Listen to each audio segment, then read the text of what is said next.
Hey there, I'm back. Trying to make up for some lost time being out here. It is a gorgeous day. I think 25 degrees, just as sunny as can be, not a cloud in the sky. For some reason, I don't hear geese today. Lately, they have been all over the place by the hundreds and thousands. Anyway, what you're looking at is my woods. I have a debate. I don't know if I can flip this back and forth. I always have a debate every year with my students and crayons and tree trunks. And they always say, what color should I say, what color should a tree trunk be? And they say brown. Well, I'll tell you what, look at that right there. That there's gray. Look at that, that's gray. And that's gray. And that's gray. Yeah, the vast majority of these are gray. There's a sassafras over there. I tell you what, if you close your eyes and jump up and down, yeah, okay, maybe it's a brown tree trunk. But typically we're talking gray. So, what I'm gonna do here, oh, there we go. There's my, my forest canopy. You don't need to see me there. This forest, I think it stopped being mowed somewhere around 1974. I've got an old soil map, and it actually was pasture. Where I'm standing was pasture, I think, in 1974. So someone stopped mowing it, stopped pasturing cows or whatever it was in there, and it grew up. And it grew up in our selected tree species, and that is, in this case, red maple for the most part. And so these trees are super duper tall. So what you're looking at are trees that are probably over 60 feet tall, 40-ish some years old. A tree like this out in the open, so this tree right here, 8, 16, maybe 20 inches in diameter, 22 inches in diameter.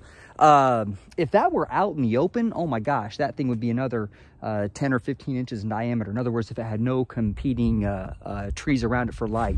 But what we got here is a major competition for light situation. So when you look up there, it's not good when the canopies touch, because whenever the wind blows, they start banging and hitting each other.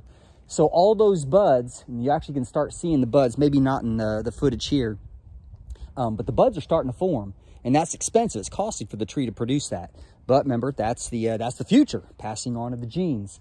So when they bang together, it damages those buds, and so that was worthless. It was wasted energy. So wind is kind of the nature's pruner. So these trees, if we look here, are really close together. So I'm just kind of, if you can see the tree I'm pointing to, okay, so from that one to this one right there, you know, we're talking 15 feet maybe. Here, these two large trees, this is actually one of the ways I go through with my tractor or four-wheeler when I'm hauling wood out. Oh man, those are maybe 9 feet apart. Looking at it, it's not good, because sometimes you get damage to trees like we have right here. So I came around a corner dragging a tree and damaged the bark. And so, you know, that's not good for this tree. That's a beautiful one there. That shouldn't kill it. But I'm trying to do, one of these is not going to do well, and one should go. So I kind of made the choice. This one, the big fat one, that can give me some decent lumber. Now there's a crotch up there. Can you see that? Trying to see if you can see it. Yeah, where it branches off. That's not good for the tree, but this should certainly last maybe another 5 to 10 years. A lot of lumber in there, and it's really straight. So that's that's a decent piece. This one here, you can see it's leaning. That's not so great. So I decided to remove it. Now, this is what I did to try to remove it. So back when you read about state history in 4th grade, girdling trees. So I did that with a chainsaw. I went in about a better part of an inch. 4 of those. And it did not die this year. Now the bark is even falling off, and I still, it looks like maybe there aren't as many buds. So maybe it actually is dying. I found red maple are really, really hard to kill.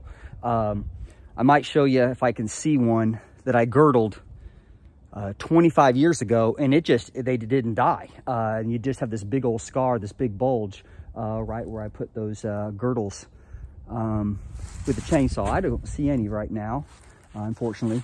But anyway, when I cut my trees out, you know, I look for a tree like this. That's good for taking out of here. And you can look up and see it's going to leave a big old hole in the canopy. And now the sun is going to hit the forest floor. So a lot of stuff is going to grow. Some of it I don't want to. Asian bush honeysuckle, autumn olive, winter creeper, a lot of that's going to grow. I'll try to keep that under control. But that's now a spot for these, for the canopy to get bigger of the existing trees. So that one right next to it, it's going to start growing faster because it's going to have more sun. So I try not to create a huge open area to get a bunch of bad stuff. Like rose, yeah, I don't like patches of that. That's no fun. Blackberry, I don't like big patches of that. And this may be a spot where I plant a tree that I prefer. I have very few nut trees. Most of my woods are selected trees. They produce a whole bunch of really small seeds. So river birch, sassafras, the maple, very few large seeded critters like walnut and oak. So that's kind of what I'm trying to do here. Again, kind of panning up here and looking to see. Yeah, you can see sky, but these trees are all pretty close together. And, you know, in a mature forest, you know, all of these should probably be, you know, I don't know what a good number is. 25, 30 feet from each other in a healthy woods. This is very young. There's a lot of competition. And so growth is slow. So my job is to just make it better. And, you know, when I die, it'll be better than what it was now. And I'm trying to select for diversity. So I cut a lot of those maple out. I cut out the river birch and those things, those trees that are not quite as common, or maybe a higher value lumber tree. Right here, let's see, can I see that? Yeah. Right here is a cherry tree. Very easy to identify. Sort of this super scaly bark, and it's got beautiful wood inside there.